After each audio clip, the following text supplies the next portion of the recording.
Hi. It's me again, Jaden, for another Summer of Prog. Again, also being a year late because I did all this in 2025, as you can see. And I'm just now recording this fucking video. You know, it wouldn't be me if I wasn't fashionably late, but, yeah, so we're gonna do it right now. And I guess, what is Summer of Prog? It's an idea I stole from JT Curtis, although this is not really like a review series. It's more just like a video going through everything I listened to over the summer and just talking about it. It's a lot looser, it's a lot more relaxed, and this is the second one. I'm going to do another one for 2026, and hopefully that video will come out way sooner. Because, yeah, just like doing these like a year afterwards is kind of ridiculous, but you know, we're here, and we'll get into it. So I have this slide here that I made. It's all slideshow. I went over how I rate the records. So I have these star ratings, 1 to 5 stars, but I feel like they might not be super clear for a lot of people. So I actually wrote them out. So 5 star is a masterpiece, 4 stars great, 3 stars is like, you know, in the middle. It's an enjoyable album, but not like one I go back to a lot. 2 is forgettable or just kind of like bland, just like, you know, not for me. And then 1 is just like a truly terrible like record that hurts to listen to. So, and I don't think there's gonna be any 1 stars. I hope there's no 1 stars during any of these. But the other ones definitely on the table, but that's kind of how my rating system works. It's not like super in depth. It's just, you know, it's pretty straightforward. It's a 1 to 5 star system, so it is. It's not like, you know, I'm not doing like 1 out of 10 or, you know, 100% or, you know, percentages or, yeah. So, and I should also mention too that since I did all this last year, there's gonna be some things I'm forgetting. Like, I don't really remember a lot of these records. I mean, I do. The ones I listen to over and over again, I remember, because they're my favorites and I listen to them over and over again. But there are ones that, like, I didn't really click with too much, or I liked, but just never bothered to go back to. So I'm gonna have to kind of bullshit my way through this. So there's gonna be records I just don't have much to say about because I just haven't listened to them in a long time since I did this project. So I don't remember them too well. Not that I don't like them. I guess really they should be 2 stars for forgettable, right? If I forget them, but that's just more of an issue with me rather than the record. Anyways, we'll get started here. Pink Floyd. Pink Floyd at Pompeii, MCMLXXII, or 1972. This will be probably the only time you'll ever see Pink Floyd on one of these because I already have listened to the whole catalog, so there's not really anything else to listen to besides like random live stuff. And truth be told, I've already listened to this before even doing Summer of Prog because this was available as a bootleg for a long time, and, you know, it's part of the Live at Pompeii movie, of course. So I listened to the bootleg version over and over and over again. And it's great. It's Pink Floyd at the height of their powers. It's my favorite era of the band.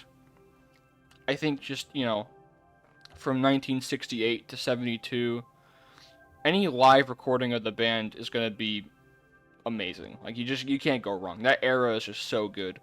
Especially live. They were just great at improvising and jamming and stretching out these songs to, like, ridiculous lengths. You know, there are some things that I wish they would have had. This is not a critique of the album, just of the Live at Pompeii performance. Like, I think Atom Heart Mother would have been nice to include. Embryo would have been cool. But still, you know, Echoes, careful with that axe. Saucer full of secrets at the controls. I mean, one of these days, you can't go wrong with that. That's like a pretty stacked set list. So, and it's great. They're you forget just because you've listened to just the super polished studio stuff. You forget that these guys, in a live context, they are fucking great musicians. It just, you know, like Gilmore rips on this, and Nick Mason's really good too. Actually, you really get to appreciate how great of a drummer he is. He's not like he's not like overly like flashy or technical, but he has just a lot of power, and that I think is really cool. So, and of course the others, Waters, Wright, they're great. Anyways, Todd Rundgren, A Wizard of True Star, and I also do have the genre and everything. I removed the notes section because I wanted to try and challenge myself. Well, actually, I was being lazy. I didn't want to write down notes for everything, but I want to try and make myself remember better. But I really don't. So it's like laziness, but also I have to try to remember things, but I also just don't remember things. So it's mainly just laziness. I didn't want to write down a bunch of fucking notes, but I don't have to for this record because this is now one of my all-time favorite albums, and I've just become a massive... This album really got me into Todd Rundgren, and I've just been listening to, like, his whole catalog. So, like, and there's other great albums, too, like Todd is great, Something Anything, obviously, Hermit of Mink Hollow, Healing, Tortured Artist, He just has a great discography, he really does. But this album, you have all the little short tunes that kind of flow into each other. You have the big suite on side one, and you have all-time classics like Zen Archer, which I love that song so much. And International Feel, When the Shit Hits the Fan. And then side 2 is a bit more conventional, but side 2 is still built around a medley. There's the big soul medley, which is great. But you have Is It My Name, which is a great rocker. Sometimes I Don't Know What to Feel is, Just One Victory. I mean, come on. This is killer stuff. I mean, what better way to end an album than Just One Victory? That's like, God. I mean, and the production too, just all of the soundscapes and just weird shit he does. This was a big risk. I mean, this is like... Nothing else sounded like this in 1973, or really ever again. This is just like... I don't know. I could go on and on all day, but I love this album. And I'll probably talk more about it later. You'll see why, but... yeah. Gentle Giant in a Glass House. This is getting a remix finally. And it's good. It's not my favorite. I prefer Octopus and Freehand over it, but this is still good. I like the, isn't there a title track on this? Isn't that the last one? The Runaway is good. There's other ones too. I don't remember what they're called. But it's a little bit, some of it's a little bit too out there. It's kind of like a bit noodly and, well, I don't want to say noodly. A lot of it's kind of like, there's a lot of like quirkiness to this band that sometimes I really love and sometimes I don't. But still, Gentle Giant they're always going to, come up with great arrangements and, they're great players, so. But I think Freehand and Octopus, those are more my style. Octopus especially. But yeah, this is also good. Here we go. Genesis. This is the only Genesis on this list. Trick of the Tail. Amazing, amazing album. I was hesitant to even listen to this because oh yeah, I got Spyro music playing again, so it's kind of, I think this is like the Rain Dance song, I think, in Idle Springs. It's kind of funny that's included. Anyways, Trick of the Tail. I was hesitant because, I'm very much Peter Gabriel Genesis enjoyer. But this is great. It sounds pretty much the exact same. Not the exact same. I think once Gabriel left, they definitely became a lot more synth heavy. Like this and Wind and Wuthering, and then there were 3. All very like similar sound palettes. They're all very synth driven. But they're still, great classic songs. Dance on a Volcano, Squonk. I love Ripples. I think Ripples is beautiful. The title track. It's Genesis being Genesis. The one thing I do miss with Peter Gabriel not being in the band anymore is the little bit of flute he would add. I thought that was a great little addition to their sound. But this is not a flute band. It's not like Jethro Tull or anything. So I get why it's, not there. It would have been nice though. But, and Phil's a great singer. He just, he fits in perfectly. So, yeah. I'm gonna try and go through these pretty quick actually, because, like Mike Oldfield, Tubular Bells. I don't know what else to say about Tubular Bells. It's just an incredible album. Except that it did take some time to grow on me. Because it is very long. And the second side I don't totally love. The like drunk caveman rambling I'm not crazy about. But it's just an impressive piece of work for sure. And you cannot deny that riff, that opening riff. And all the little guitar bits throughout. I mean, there's a lot of actually great guitar on this. So, trying to strategically drink water here. So yeah, and we'll be seeing Mike again later on. Soft Machine third. I've also listened to Bundles, and Bundles is great. This one again, it's a bit of a grower because it's 4 side-long tracks. It's very jazzy. It's almost like a jazz fusion album, more than a prog album. And I still don't like Moon and June. At least to the first half. Robert Wyatt's a horrible singer. I'm just gonna say that. He's terrible on this. The vocals are really bad. But the other stuff, the facelift, the Slightly All the Time, the Out Bloody Rages, those are great. They're just great, jazzy, extended pieces, a lot of jamming, but still, I think, somewhat composed. I mean, there is still clearly motifs they return to over and over again. And it's an impressive album for 1970, just for how early it is, just having,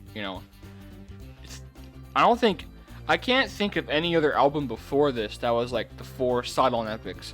The one that's kind of close to this is like maybe Bitches Brew, just kind of similar in that regard, but so that wasn't all side-long stuff. That was just like, there was still like some shorter stuff on that, but it's kind of, they're both double discs. They're both very jazzy and kind of rocking, and this album, it's not for everybody, and I for a while was kind of hesitant towards it, but I like it now. So there you go. Il Boleto di Bronzo is my first Italian prog album, and this is a pretty cool record. It's definitely very ELP sounding. I don't remember a lot of it, but I remember that I liked it. So, and it's kind of heavy, and I feel bad I don't have much to say about it. I think the vocals are a little bit, yeah. This is one I gotta go back to. You know what? I'll make a note during this. Actually, I already made a list, but these are ones to definitely like be on the lookout for. Like, check it out, see if you like it or not like it. I gotta go back to it to see what I really feel. I may even like at a later date like add a comment like with my updated ratings for these, because I'm sure if I went back to this I'd probably give it an extra star, because it's been a while. But cool record. I did listen to this recently again, Kansas, Point of No Return. It's classic Kansas. I don't know. I still prefer Lift Overture and Song for America, but this has the title track, Portrait He Knew, The Spider, Closet Chronicles. You know, it's good stuff. It's heavy too. It's heavy. It's symphonic. Steve Walsh is great. Although I think on Closet Chronicles you can hear a little bit of a strain in his voice. It's slipping a teeny tiny bit. But I mean, Steve Walsh is still one of the best singers in any band ever. I mean, he's just great. So, and Robbie's great too, both, you know, singing and playing violin. Happy the Man, Crafty Hands. I still think I prefer the debut, but this one is great too. This one is even more, I think, spacey than the previous one. But you do have stuff like Steaming Pipes, which is very fun and jazzy. You have the one vocal song, which is a shame, but the rest of it's all instrumental, all great jazz fusion mixed with symphonic prog. You know, and a lot of beautiful keyboards on here, thanks to Kit Watkins. So, I love it. This is like a must-have American prog album. Like, if you want to get into American prog, this and the debut, you need both of them. They're both essential. Camel, the Snow Goose. I think I listened to this on my birthday, actually.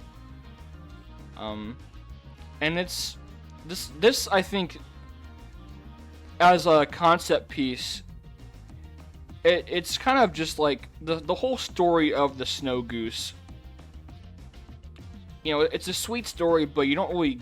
It's, you know, it's an instrumental album, so you don't really get it, and that's honestly fine. I guess that's why they called it music inspired by the Snow Goose. It just, the story is not really that important here. And honestly, lyrics would probably ruin the record.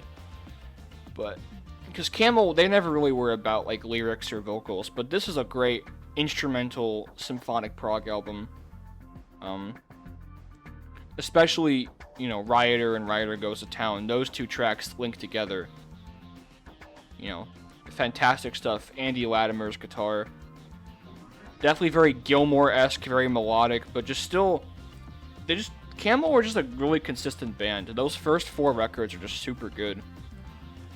And great kind of like atmospheric, almost ambient stuff on here too. Kind of like a, predicting the ambient stuff that would come out later on. So, very nice. Chicago 3 by Chicago. I'm not crazy about this album. I really like there are select songs I do love. Like, what is it? Happy Because I'm Going Home. And, I think Mother. And Sing a Mean Tune Kid. Like, there's great stuff on here. But there's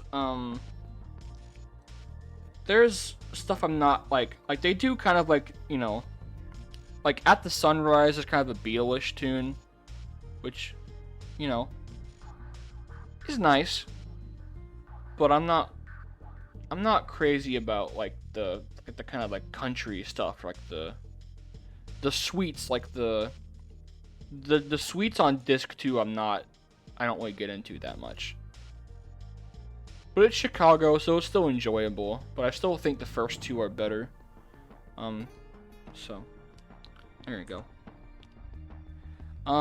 It's debatable if this even counts the prog album, but Black Sabbath Sabotage, I think it's pretty proggy. Megalomania is my all-time favorite Sabbath song. I love that track. It's over 9 minutes long. It just builds and builds and builds. There's just so much intensity to that song. And Hole in the Sky, Symptom of the Universe, The Writ, Am I Going Insane, Thrill of It All. I mean, I like every song. I think they're all great tracks. And there is a lot more keyboards on this than previous Sabbath records, so it does have that more proggy sound. And I think this was the band wanting to stretch out, wanting to really show what they could do. And of course, it was 2025, so Ozzy had died around that time, sadly. So I was actually listening to a lot of Sabbath at that time, and this record just really, I don't know. This does it for me. I mean, people love Volume 4 and Master of Reality, but this one does it for me. And Paranoid. This and Paranoid are my two favorites. Traffic. The Low Spark of High-Heeled Boys. Pretty cool, kind of jazzy, laid back, some folk stuff, like Rainmaker is pretty folky. Hidden Treasure as well. But then you have the title track and Rock and Roll Stew. Kind of a funny title, but some great rocking stuff on here. And kind of a percussive album too, a lot of different percussion and just cool jazzy shit. Almost kind of Canterbury-ish in places. This is another one I think I was hesitant towards checking out because I think Traffic, they have that, there's that like little bit of Clapton connection, and I don't like Clapton. And I think at one point I might have heard like a later era Traffic song on the radio or something, and I didn't like it. But this is great. This is a fantastic album. Brand X, Unorthodox Behavior, featuring Phil Collins on drums. So it's, second appearance of Phil. And this is like the Phil Collins drum piece. But, the whole band's great. Robin Lumley's playing some great keys on here. I think, yeah, it's Robin Lumley's on keyboards, John Goodsall on guitar, and then... Fuck, I just had his name in my brain. Percy Jones on bass. They're all great. This to me is very like Return to Forever sounding, I think. It's definitely kind of more on the rocky, funky side of Fusion. Like definitely a lot of funk on here. It's actually, yeah, very funky album. You just gotta listen to it and see for yourself, but all instrumental, all just pure Fusion, It's Phil, but there's no pop on here at all. It's just great kick-ass stuff. And maybe one I'm underrating a bit actually because it's killer stuff. Maybe we'll see if I go back to it again and if I give it an extra star. We'll see.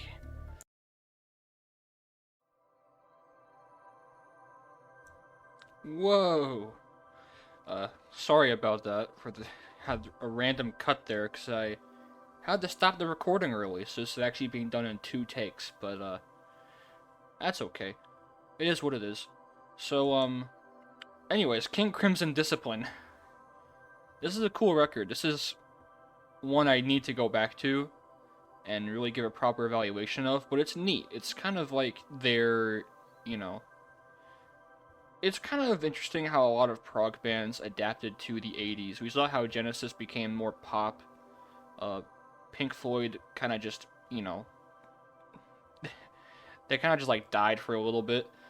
But King Crimson, they just did something totally new and kind of were blending like, funk, new wave, and prog into something just really unique sounding, even for, even to this day still, it's kind of just, the one close comparison is Talking Heads. This is definitely very Talking Heads influenced. But still, somehow, I don't know, something about it is still distinctly King Crimson. I think just because of the guitars. You got the 2 guitar players, Robert Fripp, Adrian Belew. And I love Mate Kudasai. I think it's a beautiful song. And Sheltering Sky as well. Elephant Talk is fun, frame by frame. Great tracks on here. So, and there's still the blue and yellow records. I haven't done those yet, but Discipline is, I think, is the fan favorite. I gotta go back to it, but I'll say at the moment, really, really good. Camel, Moon Madness, another Camel. So, I think this is the first double on here. I might be mistaken, but this is kind of like the year of twos. A lot of bands had 2 albums represented here, and that was kind of, I didn't really intend for that to happen. It's kind of sucks that it was this way because there are a lot of bands I wanted to include but didn't get to because I was just listening to, like, it's like, oh, here's Genesis again, here's Camel again, it's like I just kind of stuck to what I know. And this is a great record. Lunar Sea, Song Within a Song, chord change, great long pieces, almost kind of like, I would almost say it's like their space rock album. There's a lot of great synth work on here, and mostly there's like little bits of vocals here and there, but they're so like obscured anyways you can barely even hear them, so it's effectively instrumental. Yeah, it's classic Camel. What can you say? Again, another double, Sabbath Bloody Sabbath, and I almost kind of am thinking about actually dropping this down. I think 4 stars might be a bit too high, because I'm not a big fan of this album, now that I think about it. I think it's mainly called, like, a quote-unquote prog album, because it has Rick Wakeman on a track, and it has, like, stuff like Fluff, and, what else? The one song with the do do do do do do do. I forget what it's called. Shit, I actually forget what it's called. I feel so dumb now. But the title track is good, and yeah, honestly, I might actually. I probably should bump this down a star because I actually just don't remember it that well, and I think I just don't really care for it that much. So this should really be 3 stars, not 4. I'll have to change that later. Or at least update my Rate Your Music score for this. But I mean, it's Sabbath, so it's good. But honestly, I think like Never Say Die is actually better than this, and I know it's gonna that's gonna get me killed certain places. But I mean, oh, there is the one great song, Spiral Architect. That's a really good song. Yeah, I really like that. But the rest I don't remember too well. I don't know. You know what? I'll have to re-listen to it and I'll see. If I give it a second listen and I realize I actually like it more than I think I do, then I'll leave it. But I won't change it right now, but I will at some point go through all the Sabbath records and see how I feel about them at a later date. Ambrosia. This is kind of a neat record. Engineered, or at least co-produced, co-engineered by Alan Parsons, and this is a great American art rock meets symphonic prog album. What shocked me, quite a lot of odd time on here, a lot of tricky arrangements. I almost would say kind of Gentle Giant-ish a little bit. So you have Nice Nice Very Nice, and let's see, side A is Nice Nice Very Nice, Time Waits for No One, Holding On to Yesterday, and World Leave Me Alone. That's like 4 killer songs back to back. I mean, that's a great side A. And side 2 has, or side B I guess, has Mama Frog, which is totally like, bizarre, proggy weirdness. It's actually like, before this, I didn't really know Ambrosia. I think I knew the name, but I didn't know what kind of band they were. I didn't know they had like a prog anything. I just kind of thought they were a rock band. But this is a great, great album. A really great example of American prog.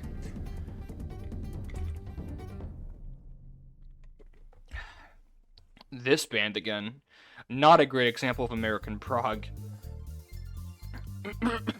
Oh, this is the Bone Dance song, so appropriate for this.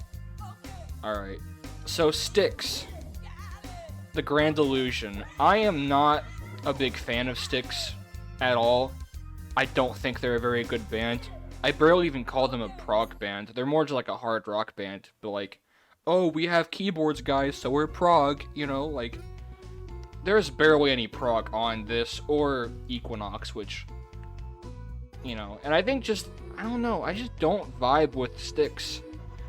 The one song I do love on here is Fooling Yourself. That one, that is a genuinely great song and a great, like, proggy moment for them. But I mean, like, stuff like Castle Walls? Really? Like, it's totally boring. You know, Come Sail Away is a good song, I'll give it that. That one's okay, but, like, the rest of it is just so forgettable and so, like, AOR hard rocky, but, like, again, we have keyboards, so we're prog, and it's, like, a vague concept, but I'm not buying it. I don't really care for this album. I think it's alright, but, like, I would never listen to it again, so maybe that's worth me bumping it down a star? I don't know. Alright, back on track with Chicago 5 by Chicago. So after Chicago 3, which was super experimental and, you know, their third double album in a row, they did the big quadruple live album, they kind of went back to basics. This is just a single album. Most of the songs written by Robert Lamb.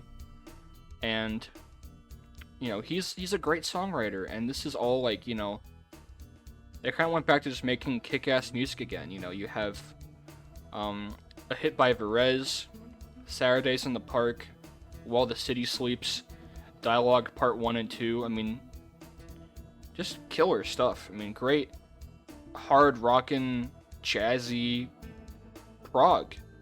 And again, quite a bit of odd time on here, which Chicago always implemented in their music. So, yeah, I dig it. I may even be underrating this, honestly. I might have to give it a second listen. I may even, like, this could go up to 5 stars. I don't know for sure, but there's some killer stuff on here. And again, Terry Kath, always one of the best guitar players of all time. I'm not even a big guitar guy, but I love just what he does. And he's a great singer, too. You know, it's sad what happened to him, but we at least have the great music to remember him by, so. Cathedral, Stained Glass Stories. I don't really have a lot to say about this. I don't remember it super well, but I remember I liked it. It's kind of, it's an American band, and loads of Mellotron, and very much like Yes and King Crimson, I'll say. Like, definitely much in the same vein as those. Maybe a little bit of Genesis. I like it, but 4 stars might be a bit much. I'm kind of like, because I don't really remember it that well. But this is definitely a prime candidate for me to, like, go back to at some point. This was a last minute change, but I bumped up the Tubes to 5 stars, because I think the Tubes, by the Tubes, sorry for the shitty picture too, that's the best I could find now, is like a square aspect ratio. This is great though. And actually has been a big inspiration for me writing more, like, kind of satirical songs. It's very Zappa, which is not what I expected from this. It's kind of like the missing link between prog and new wave, but it's very Zappa influenced. A lot of complex arrangements and brass parts, and the lyrics are definitely very Zappa. A lot of critique on various things, like, mainly, you know, the media, television, the Tubes, after all. And I think side 2 is just perfect. You got, what is it, Mondo Bondage, What Do You Want From Life, Boy Crazy, and White Punks on Dope, which is just like 4 perfect songs in a row. The one I don't like is that weird little, like, Spanish track they do. I don't like that, but the rest of this record's great. I mean, it's just, and I was like, you know what? Even, like, almost a year later, I still remember these songs, and I still find myself humming them and, like, thinking about them. Because they're just, they're complex, but they're catchy. And, yeah.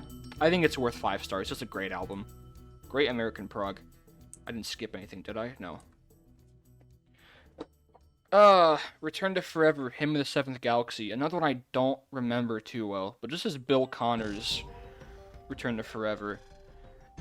This is kind of when they start to be more of like a rock band, like jazz rock, as opposed to, like, you know, the debut, which is very much pure jazz, with some little like fusiony bits here and there. I know that I liked it, but I don't remember much about it. But apparently I think this inspired Yes to do Relayer. I think they were listening to a lot of this and Mahavishnu Orchestra. So, there's that. Again, another prime candidate for me to go back to in the future. Alright, this was an example of peer pressure. So, there are 2 albums on this list that I actually technically listened to before doing Summer of Prog. Like, I had listened to them before summer started, but I didn't remember them at all. So I decided to re-listen to them and include them here. And there's 2 doubles. There's a double for each one, and you'll see what I mean later. So, In Rainbows I had previously listened to before. It's good, but I think it's massively overrated. I just don't remember the songs too well. I remember the opening song. Was that 15 Step, I think? And it's pretty. My favorite is still Kid A. I think Kid A is like a flawless album. This one I think was Peer Pressure. I gave it 5 stars, but I was like, I actually don't think it's that great, so I bumped it down to 4, because I just don't remember it that well. And this one is new to Summer of Prog. This is Amnesiac, which is, speaking of Kid A, very much in the same style as Kid A. And it's definitely very kind of ambient and like electronic. There's the weird song about like doors, which made me laugh the first time hearing it. And there's some kind of like jazzy stuff here and there, which is kind of cool. You don't really hear them doing a lot of jazz stuff, so that's neat. Again, it kind of feels like it's like Kid A leftovers, to be honest. So I don't know. I'll say it again. I gotta go back to it at some point.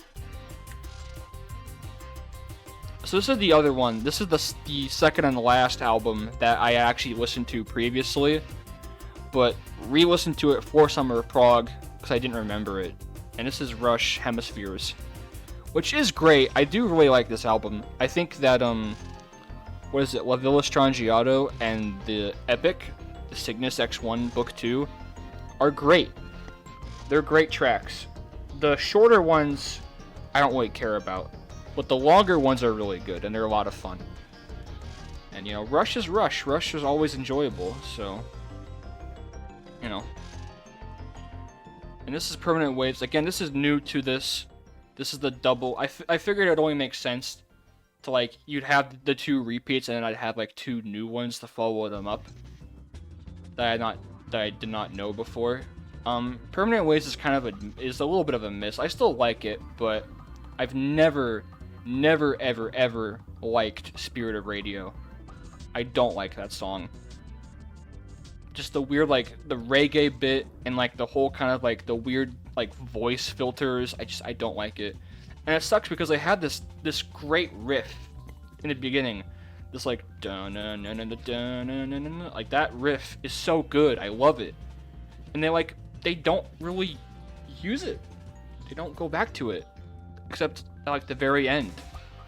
It's like, that it's so good, why not use it? Why not go back to it? But, I mean, you know, Free Will is good. Was it Jacob's Ladder and Natural Sciences? Those are 2 nice, longer pieces.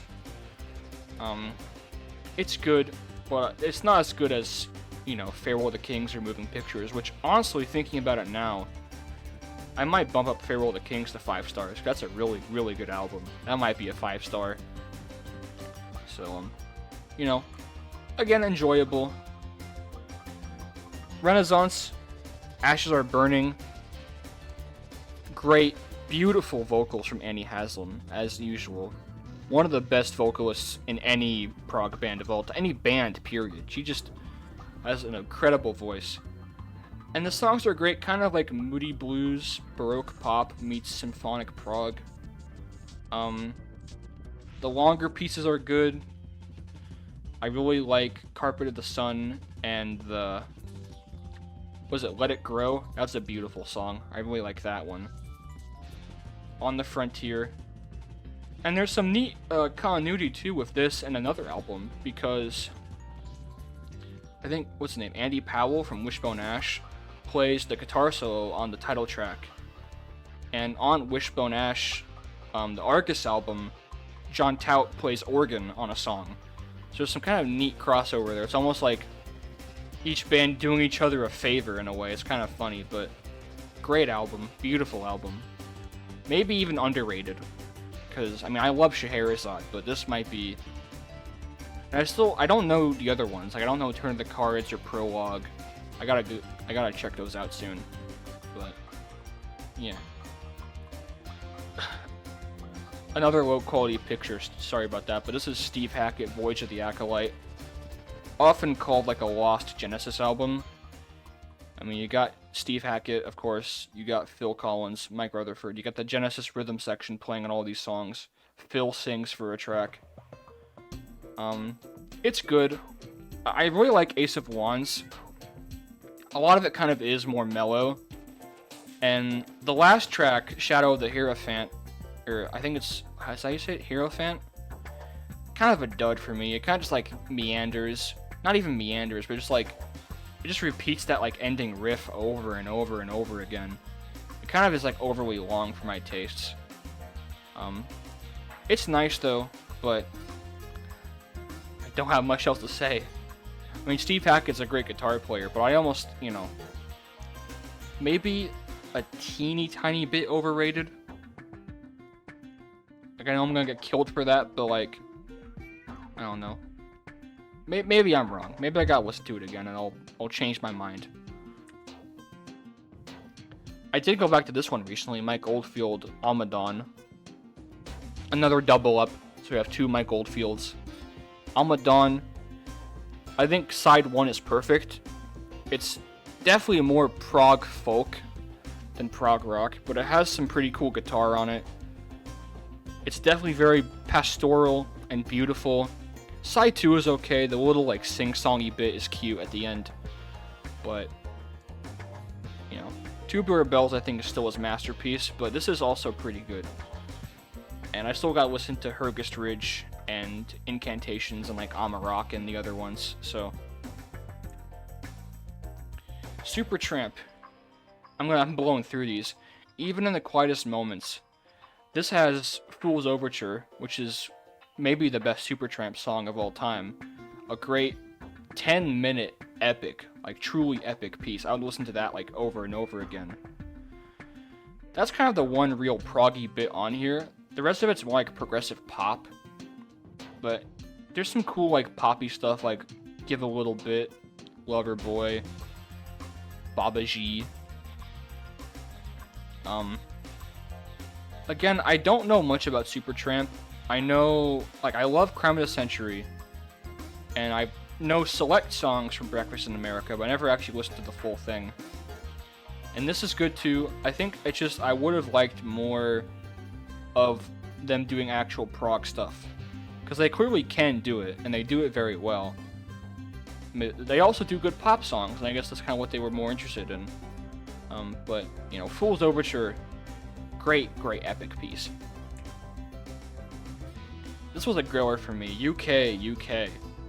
Kind of like, again, like the Happy the Man, jazz fusion meets symphonic prog.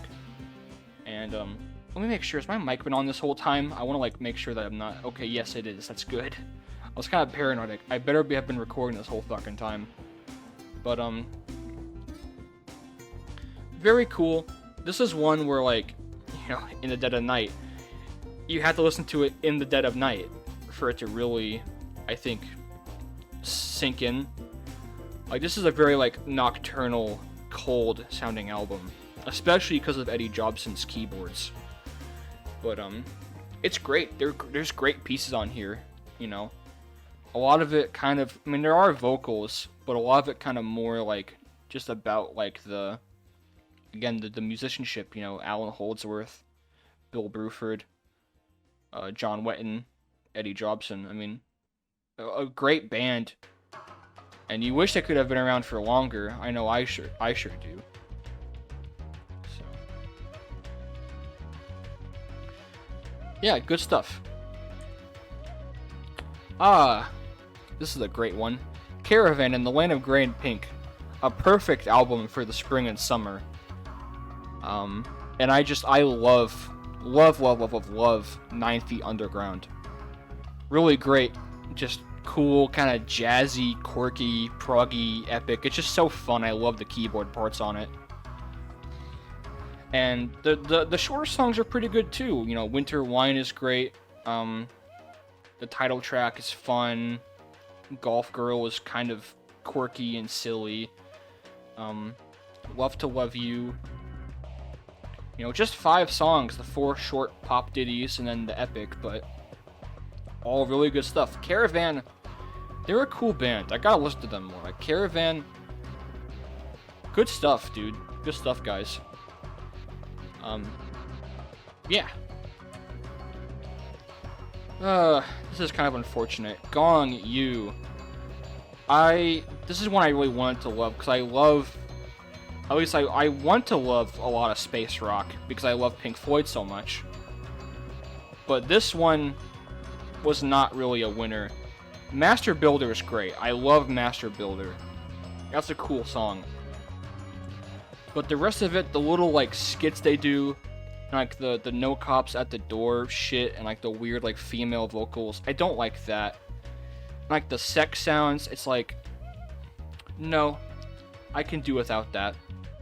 Like, I think there's great parts here. Like, when the band's on fire, they're ripping. And, like, Steve Hillage and Tim Blake are both great on this, but, you know, the rest of it, the kind of quirky, like, shorty songs, not for me. This is my first Alan Parsons project. This is I, Robot. Kind of more, like, in the vein of art rock, almost kind of like that Ambrosia album from earlier. Definitely very kind of poppy, but still decently proggy. There's even some, like, progressive electronic stuff on here. You know, or, like, I guess you could say even some ambient stuff. But there's, you know, great pop stuff like Breakdown and I Wouldn't Want to Be Like You. And, again, kind of a cool concept album about, the work of Isaac Asimov. Just inspired by his writings. And it's a cool sci-fi concept, and again, you know, a lot of great guests on here, too.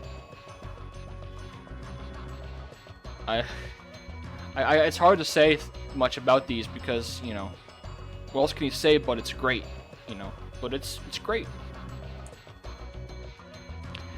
Khan, Space Shanty, another Canterbury album, one that took some time to get into and really appreciate, but often sometimes called space rock, similar with like the Gong Yu. Like sometimes Gong is called Canterbury, sometimes they're space rock. Khan's the same way. And it's a shame they only did one album, because it would have been cool to see them do more of this.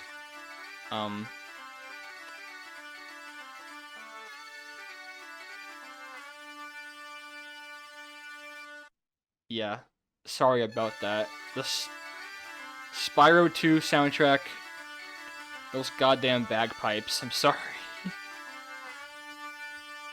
Really bad timing there.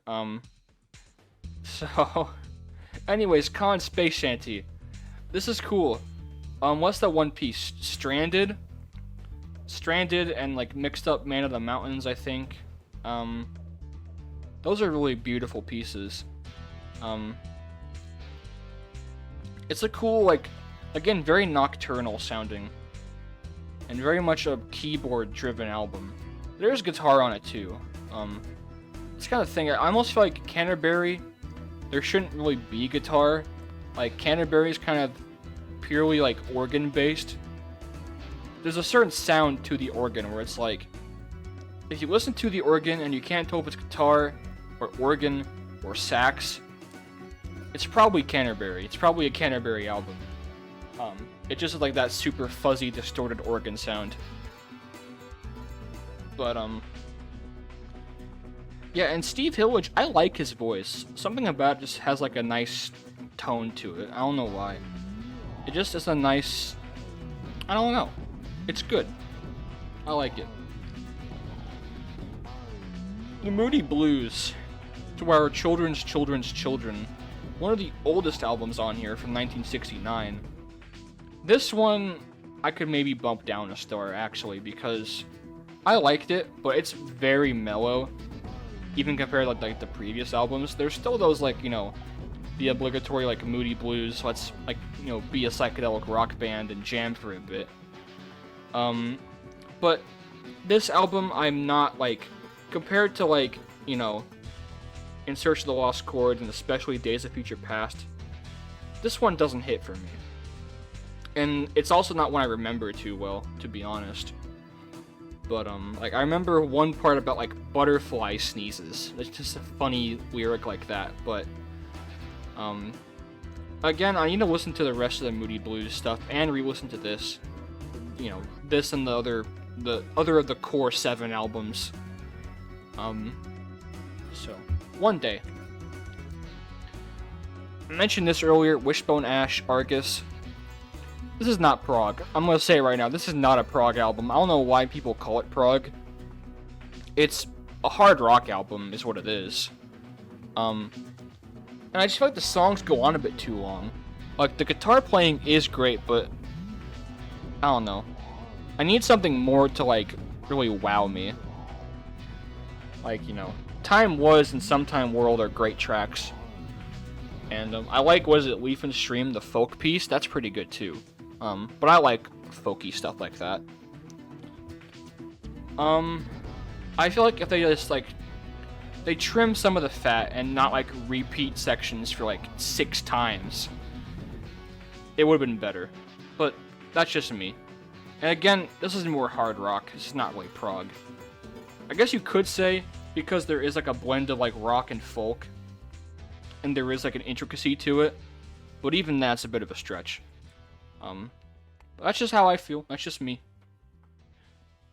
Triumvirate. Illusions on a Double Dimple with the weird mouse in the eggshell. Cool album. It's 2 side-long pieces, and very much in the same vein as ELP, but, you know, I think it's a bit better than just being like an ELP clone. I think they do have their own unique vibe. I don't really remember it super well. But, I mean, any band with keyboards I'm gonna love. So, like, well, for the most part, you know, Styx being the exception. But, what's that guy's name? Jürgen Fritz, I believe? Or something Fritz. You know, great player.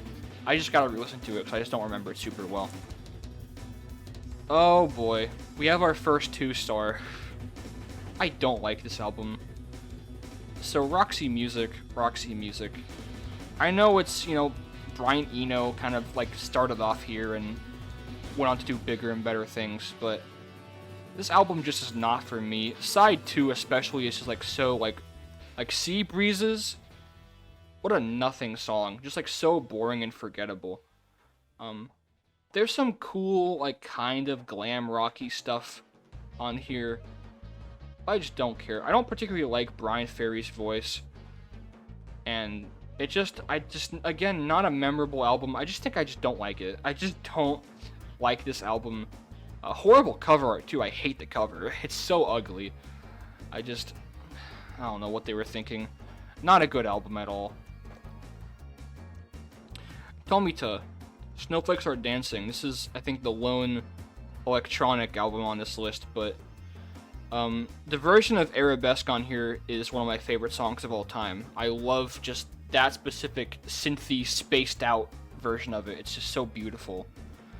And it's one of my main relaxation pieces, or relaxation songs I listen to. But, you know, Claire de Lune is great as well. I mean, it's just classical music. It's just classical pieces, but done with synthesizers. And it's really peaceful and nice, but maybe not for everybody. You know, classical music is a hard sell in general, and especially like weird kind of electronic versions of classical. But I like it. I think it's cool. It's a nice, relaxing album for me. Opeth Damnation. So Opeth are kind of like more of a metal band, I believe, but this is like more like a soft, folky prog album. I know Steven Wilson helped with this.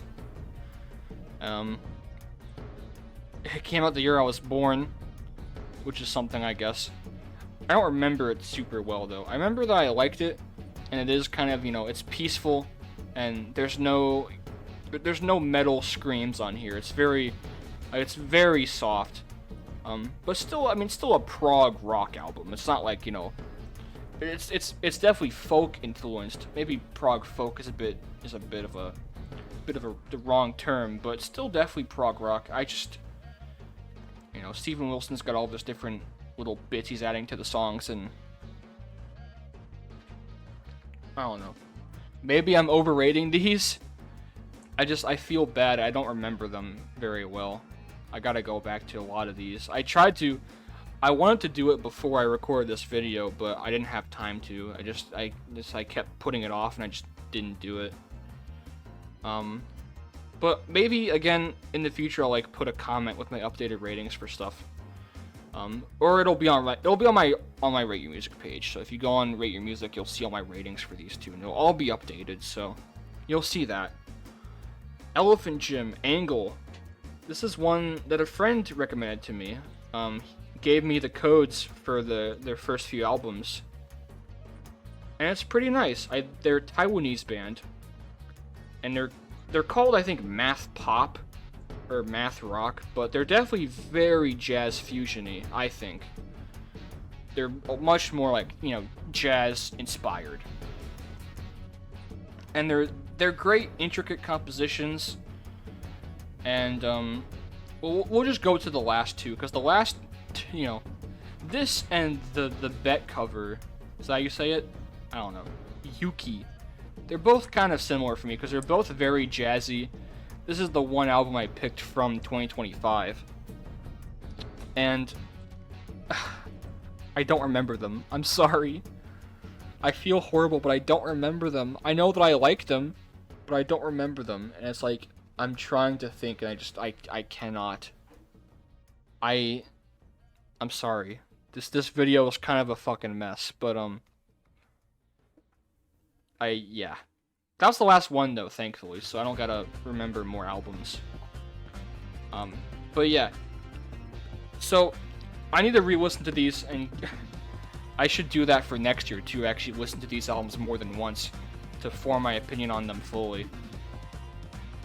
So, lesson learned, don't wait till the last minute to make these fucking videos. And also re-listen to these albums. Listen to them multiple times to actually like properly analyze them and get your opinion on them. Let them soak. Anyways, obligatory top 10 list, like I said, you know, like last year.